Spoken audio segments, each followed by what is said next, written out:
हमारे लिए और कुल्ल आलम हस्ती के लिए आका इमाम ज़मान अलैहिस्सलातु वस्सलाम के ज़ुहूर में ताजील फरमाएँ।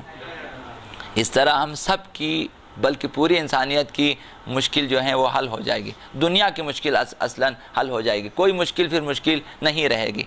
तो हमेशा ताकीद करूँगा कि हमेशा सर फहरिस्त जैसे ही नमाज ख़त्म हो जाए ज़ुहूर आका इमाम ज़मान के लिए दुआ करना न भूलें। हमेशा अल्लाहुम्मा अज्जिल ली वलियकल फ़रज, नमाज के फ़ौरन बाद ये दुआ करें। और हर सुबह इमाम ज़मान के लिए एक सलाम करना न भूलें, अस्सलामु अलैका या साहिबल अस्र व ज़मान, कि मौला अभी सुबह को हम उठे हैं, सबसे पहले आपको हमारा इन सलाम। तो ये आपके लिए एक जो है एनर्जीज़ा है, आपके अंदर एक तवानाई पैदा करने वाली चीज़ है। दिन भर आप इंशाअल्लाह अज़ीज़ याद इमाम में रहेंगे। तो यही चीज़ आपकी तहज़ीब के लिए बेहतर है, इस्लाह के लिए बेहतर है, आपकी तवज्जुह रहे इमाम ज़मान की तरफ। ये काफ़ी राबिता है, यही मानवी राबिता है आप और इमाम ज़मान में। तो इंशाअल्लाह अज़ीज़ सर फहरिस्त दुआ करना ना भूलें, मख़सूसन शफ़ाए क़द्र में भी आका इमाम ज़मान के लिए दुआ करना ना भूलें। वाजिब तरीन दुआ यही है हमारे लिए। तो दो मसले जो हैं अभी अर्ज़ करनी है आपकी खिदमत में। पहला मसला जो है इंजेक्शन के बारे में है, जो टीके लगाते हैं माह रमज़ान मुबारक में। तो टीके कई किस्म के होते हैं। एक वो टीका है जो इंसान के अज़्व को बेहिस करने के लिए लगाते हैं ताकि सुन हो जाए। कहीं पे अगर सर्जरी करनी है तो सुन कर देते हैं, या दान का मसला है सुन कर ले ताकि दर्द ना हो। सुन करने वाले इंजेक्शन में कोई हरज नहीं है, रोज़े की हालत में आप लगा सकते हैं, रोज़े पे उसका कोई असर नहीं पड़ता। दूसरा इंजेक्शन जो है वो ग़िज़ा की जगह इस्तेमाल होता है। जब इंसान खाना नहीं खा सकता, इंसान में कमज़ोरी पैदा हो जाती है, तो इंजेक्शन लगाते हैं। ये ग़िज़ा तो नहीं खा सकता, ग़िज़ा की जगह तवानाई देने के लिए, उसे ताकत देने के लिए जो है इंजेक्शन लगाते हैं। उस इंजेक्शन के बारे में जो ग़िज़ा की जगह इस्तेमाल होता है, हज़रत इमाम Khomeini Ayatollah Fazil अनकरानी, Ayatollah मकारिम Shirazi और आयतुल्लाह ख़मनाई, इनका फ़तवा ये है, जो इनके मुक़ल्लिदीन हैं, फ़तवा ये है कि एहतियात वाजिब ये है कि उससे परहेज़ करें। लिहाजा जो हज़रत इमाम ख़ुमैनी के मुक़ल्लिद हैं, आयतुल्लाह फ़ाज़िल के, आयतुल्लाह मकारिम के, आयतुल्लाह ख़मनाई के, वो रमज़ान मुबारक में रोज़े की हालत में जो है ग़िज़ा वाला इंजेक्शन न लगाएँ।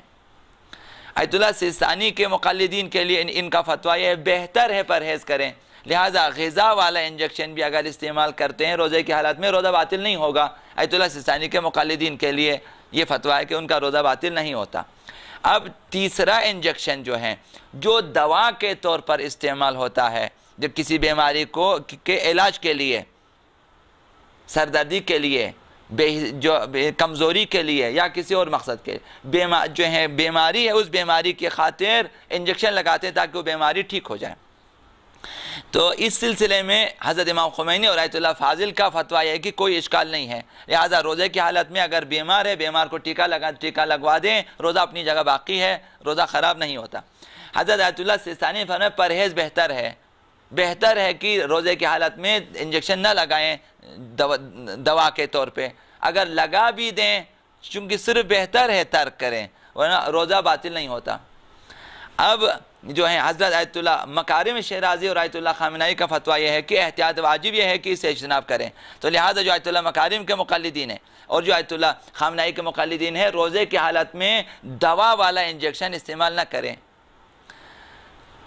हज़रत आयतुल्लाह ख़मनाई ने फरमाया बिना बर एहतियात वाजिब रग में लगने वाले हर इंजेक्शन, जो रग में लगाते हैं, एक इंजेक्शन गोश्त में, एक रग में लगाने वाले हर इंजेक्शन और ड्रिप, इससे जो है परहेज़ करें।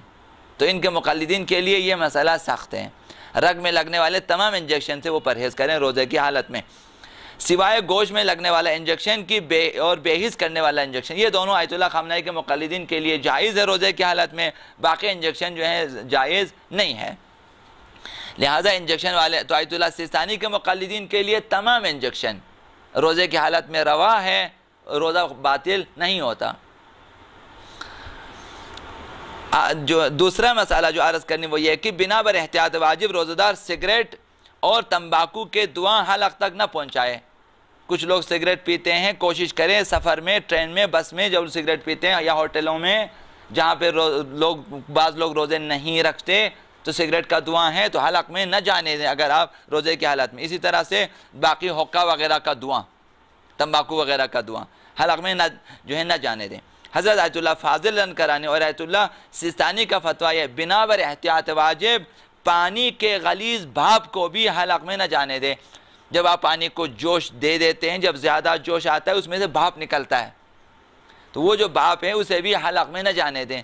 लिहाजा जो लोग माह रमज़ान मुबारक में चूल्हे पे होते हैं और बड़ी बड़ी देगें पका लेते हैं, उसमें से बहुत ज़्यादा खुसूसन जो लोग पुलाव पकाते हैं या सालन पकाते हैं, बहुत ज़्यादा भाप निकलते हैं, तो वो अपने चेहरे पे मास्क वगैरह लगा दें ताकि वो भाप जो है वो हलक में न जाए। खुसूस जो लोग पराठे पकाते हैं, जो लोग बाकी जो हैं देगें पका लेते हैं, तो इनसे बचना ज़रूरी है। सिर्फ आयतुल्लाह इमाम खुमैनी का फतवा यह है कि पानी के गलीज़ भाप से रोज़ा उस वक्त बातिल हो जाएगा जब वो मुंह में आ जाएं, मुंह में भाप मुंह में आ जाए, मुंह में आकर वो वहाँ पानी बन जाए, पानी बनकर हलक में उतर जाए, तब बातिल है, वरना बातिल नहीं है।